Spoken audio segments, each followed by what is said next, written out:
Hello viewers and welcome to my YouTube channel. On today's news, the European Union hopes China will help persuade Russia to end its war in Ukraine and limit an Iranian weapons buildup.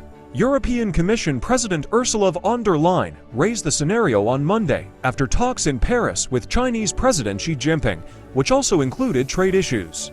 The EU hopes Beijing will lean on its ally Russia and help stem Iran's proliferation of missiles and drones. We count on China to use all its influence on Russia to end Russia's war of aggression against Ukraine, von der Leyen said after meeting with Xi alongside French President Emmanuel Macron at the Élysée Palace. President Xi has played an important role in de-escalating Russia's irresponsible nuclear threats, and I am confident that President Xi will continue to do so against the backdrop of ongoing nuclear threats by Russia, she said.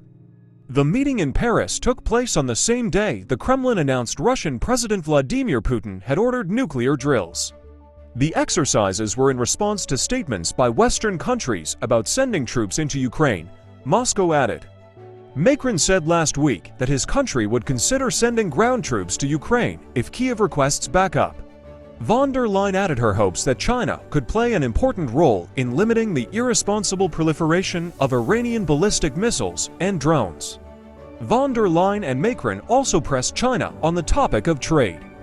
They pushed Xi to ensure more balanced relations with the world's biggest trading bloc. The future of our continent will also very clearly depend on our capacity to further develop in a balanced way our relationship with China.